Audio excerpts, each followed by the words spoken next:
A hot girl had just sit on the toilet, yet when a tentacle emerged from above, the curious girl intrigued. The next second, her face was tightly entwined by the octopus. When the firefighters arrived at the scene, the girl had already fainted. It turned out the octopus was an escaped employee from the neighboring sushi restaurant, so they had no choice but to put her head in the ice water, successfully rescuing her. Before the handsome guy could sit down for a sip of water, the next task came. A woman is cycling when suddenly, a flood rushes towards her like a fierce beast.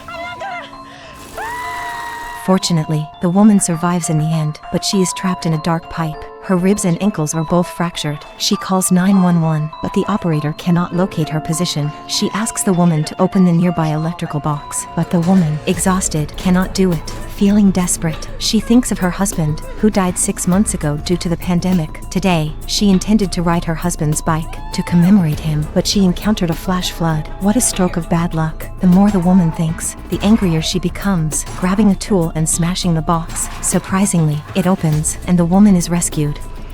Why do I smell the ocean? However, what she doesn't know is that beside her is indeed the sea. Perhaps this is a stroke of luck in the midst of misfortune. A 10 meters bug popped out from man's bottom. What the hell is that? Just moments ago, man felt a sharp pain in his stomach. He called the firefighters for help, but his friends on the side were mocking him. I have an upset stomach. If you tell me I just had a stomachache one more time, I'm gonna stab you with your toothbrush. Man started screaming loudly. The captain had no choice but to let the man get on the ambulance first. On the way to the hospital, the man felt something under his leg. Everyone hurried to check and found it was a cute little bug. It's all you, Buck. Really? So you have no problem delivering a baby, but this creeps you out? Seniority has its advantages. Just get it out! What are you waiting for? Get it out. The guy pinched the bug and carefully pulled it out, because if it broke, it would crawl back into the stomach and regenerate. After a long time, the bug still hadn't been completely pulled out. It looked like it was at least 10 meters long. This is gonna be like 6 or 7 feet. Oh, God. One down lately, this thing's been stealing all your nutrients. How do you know so much about tapeworms? I attended bar one summer at a surf beach in South America. These are as common as... Oh, God. Congratulations, Connor. It's a boy.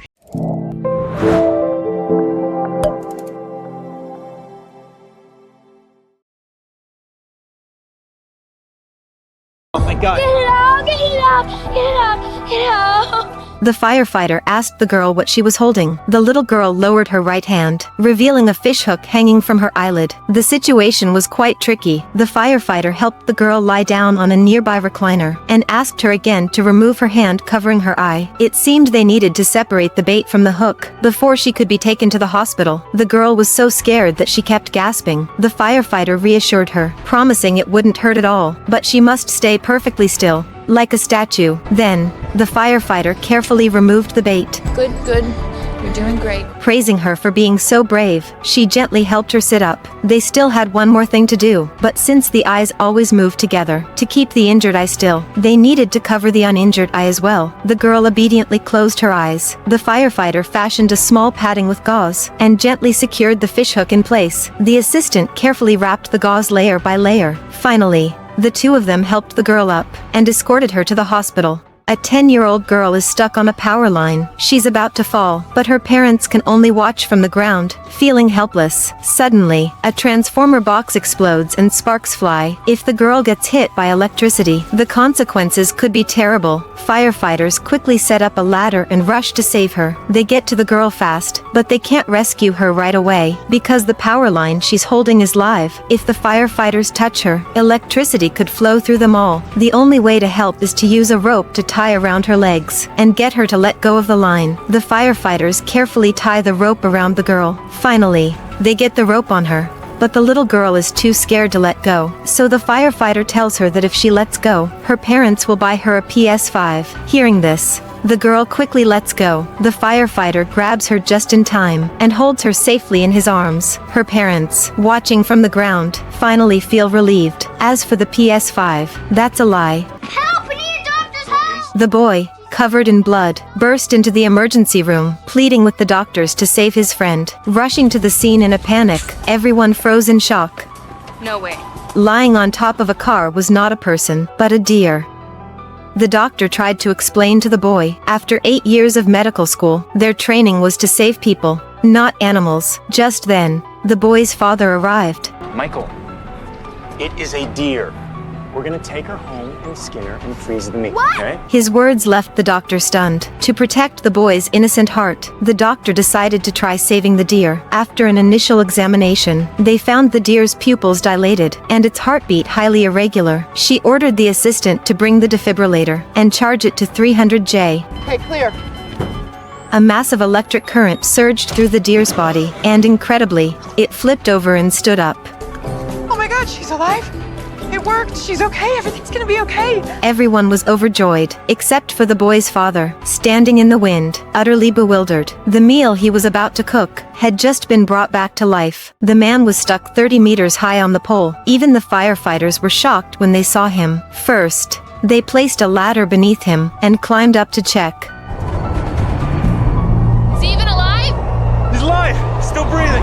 The firefighters originally planned to use a saw to cut the hook holding him, but the angle made it impossible to reach him, so they climbed up the scaling ladder, got above the man, and dropped down a rope. They secured the rope to set up support, and tied a safety harness around the man. Only then could they cut the hook and bring him down, hook and all. The man was seriously injured, but luckily, his wounds could be treated. He was rushed to the hospital right away. Are you afraid of heights? 3-year-old boy fell into a well, but when firefighters arrived, they found the well opening was only 30 centimeters wide, too small for an adult firefighter to fit through. As the firefighters were struggling, the older brother, who was just 7, said, I'm his big brother. although the older brother was also only a child, he was the only one who could save his little brother. The firefighters taught him how to communicate, using his feet to kick the ground as a signal. Really brave guy and a great big brother, okay?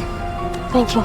The boy fought his fear and was sent into the pipe by the firefighters. As the rope lowered, he got closer to his brother. I'm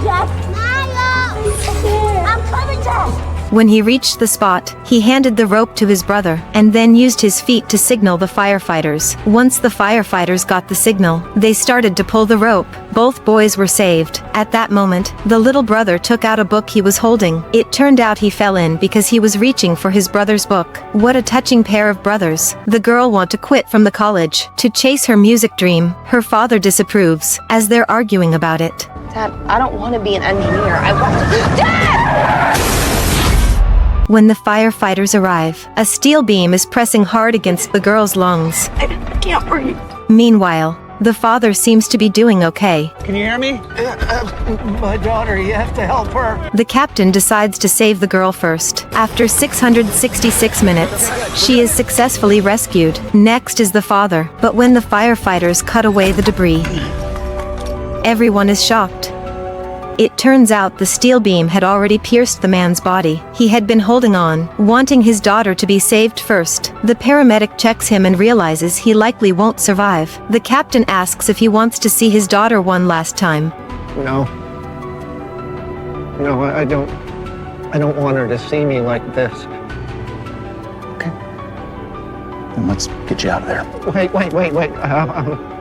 If this goes the way you think, will you tell her something for me? Sure. Tell her whatever she decides to do. I will always be so proud of her.